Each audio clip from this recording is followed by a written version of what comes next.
Hello, my name is Joel. This is my human anatomy presentation. I got three people here with me today. Would you like to introduce yourself?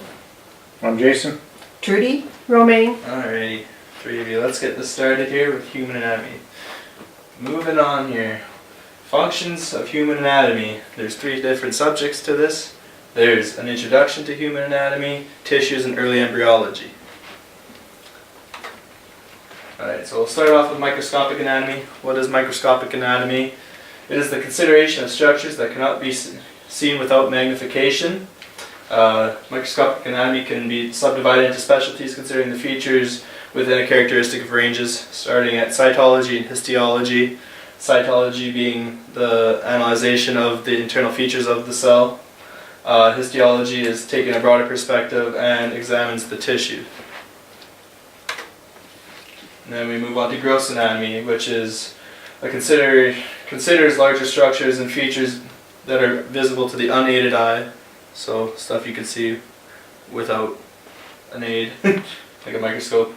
And this has three different subsections to it. There's surface, regional, and systemic.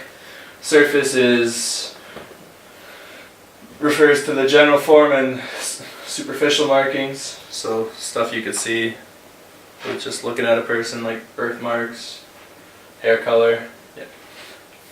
Regional considers all the superficial internal features of a specific area of the body. And then systemic, which considers the structures of major organ systems such as the skeletal and muscular systems.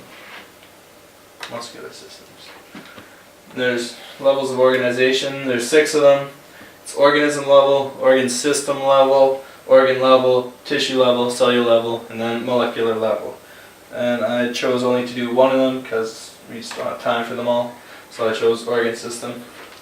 There are 11 different organ systems in the human body. There's integumentary system, which is protection from environmental hazards and controls your temperature. There's your skeletal system, which is a support system, protection of soft tissues, mineral storage, and blood formation. There's muscular system, which is used for locomotion, so movement, support and heat production. There's the nervous system, which is used to direct immediate responses to stimuli, usually by coordinating the events and activities of other organ systems. There's the endocrine system, which is directing long-term changes in the activity of other organ systems. Cardiovascular system here, which is internal transport of cells and dissolved minerals, including nutrients, waste, and gases. There's your lymphoid system, which defends against infection and disease. Your respiratory system, which delivers air to sites where the gas is exchanged and can occur between blood and circulating blood. Digestive, which is processing of food and absorption of organic nutrients, minerals, and vitamins and water. There's your urinary system, which is elimination of waste, salts, and waste products. In your reproductive system, which is production of sex cells and hormones. That was a mouthful. Alright, now we're going into tissues. There's your epithelial tissue, which includes glands. And glands are secretory structures derived from epithelia. Important characteristics of the epithelia include cellularity, polarity, attachment, vascularity. They're arranged into sheets or layers, and regeneration. Connective tissue. These are found inside the body but are never exposed to the environment outside of the body. Connective tissues include bone, fat, and blood. Their functions include establishing a structural framework for the body, transporting fluids and minerals, protection or providing protection for delicate organs, supporting, surrounding, and interconnecting other tissues, storing energy reserves, and defending the body from invasion of microorganisms. Tissues continued. We have muscle tissue. These are capable of contractions that shorten the cell along the longitudinal axis. The 3 types of muscles are skeletal, cardiac, and smooth. And then last but not least is neural tissue, and this is specialized for the conduction of electrical impulses from one region of the body to another. Neural tissue is comprised of 2 basic types of cells, neurons and neurigula. Alright, and now we're on to the skeletal system. So it breaks down to these 4 subjects, which is osseous tissue, your axial skeleton, your appendicular skeleton, and then your skeleton articulations. There's a picture of a skeleton. Alright, osseous tissue. This is bone tissue that is mineralized connective tissue. It is formed by cells called osteoblasts. There are two types of bone structures here, or osseous tissue. It's compact and spongy. And if you look at the display here, you can see the compact bone is the hard outside, and the spongy is the soft interior to the bone. The axioskeleton. This is pretty much your main core, really. It contains 80 bones, roughly about 40% in the human body. The axial skeleton components are the skull, which has 22 bones. Bones associated with the skull, so your auditory ossicles, which are in your ear. The vertebral column, which has 24 vertebrae and 1 sacrum and a coccyx. And then your thoracic cage, which is 24 ribs and 1 sternum. Alright, moving on to the appendicular skeleton. The appendicular skeleton includes the bones of the upper and lower limbs and supporting elements. The appendicular skeleton is composed of 126 bones, about 60% of the human body. The appendicular skeleton includes your pectoral girdles, which is your shoulder, which is 4 bones. Your arms and forearms, which includes 6 bones. Your hands, which has 54. Your pelvis, which is 2. And your thighs and legs are 8. And then your feet and ankle have 52 bones in them. Alright, your skeletal articulations. The 3 functional categories of joints are based on the range of motion permitted. The 3 categories of joints are synarthrosis, which is immovable joints, amphioarthrosis, which is slightly movable, and then diarthrosis, which is freely movable joints, like your thumb or shoulder. The muscular system. Alright, we're on to the last and final subject here. So, this is broken down into 3 parts. Your axial musculature, your appendicular musculature, and your surface anatomy and cross-sectional anatomy. Alright, so your skeletal, muscle, and muscle organization. There are 3 types of muscle in the human body. You've got skeletal, cardiac, and smooth. Skeletal is used to move the body by pulling on bones in the skeleton.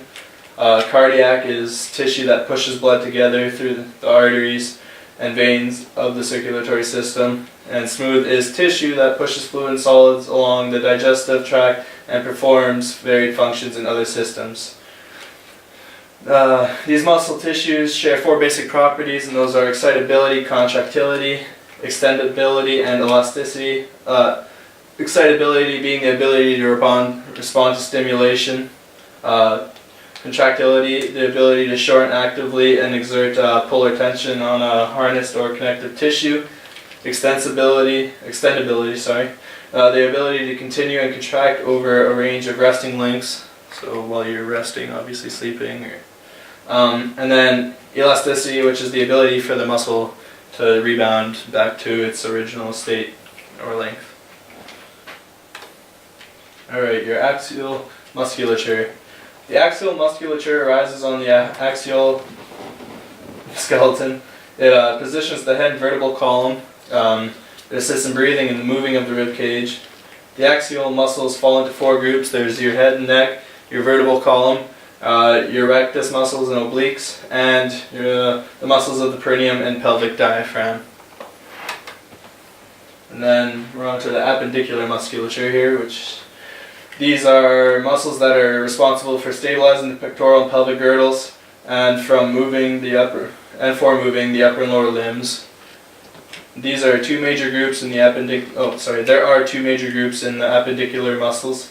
The muscles of the pectoral girdle and upper limbs, and then the muscles of the pelvic girdle and lower limbs. Alright, last one here is surface anatomy, cross-sectional anatomy. Surface anatomy is the study of anatomical landmarks on the exterior of the human body, so more or less, again, like a gross anatomy, what you can see on the outside. It's best studied using a regional approach, so almost sectionalizing it into your abdomen, your head. Jeez. Keeping it real around here. Alright, the regions are head and neck, thorax, abdomen, upper limb, and lower limb. And then there's, last but not least, there's cross-sectional anatomy, which is the methodology used to view anatomical structures by cutting a horizontal or transversal plane through the body. So more or less like a magician sawing you in half. And I believe that concludes it, and there are the credits for the source material, which is the textbook.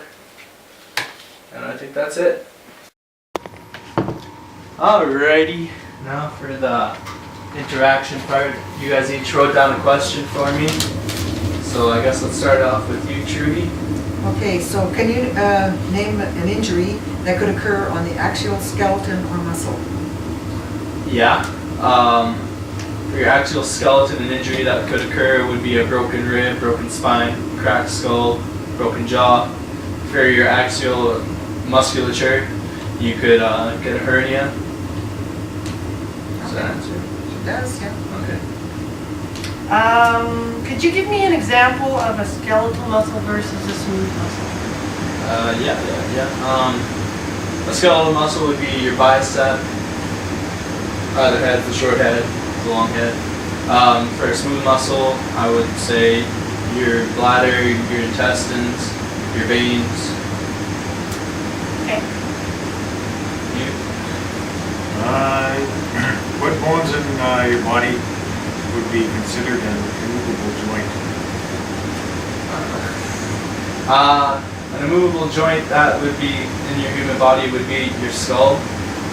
Because when you're a child, it actually is different sections of your skull. That's why they have soft heads. But as you get older, they fuse together to form one solid joint that doesn't move.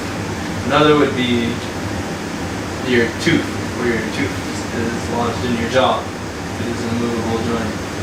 Oh, I didn't know that. I didn't.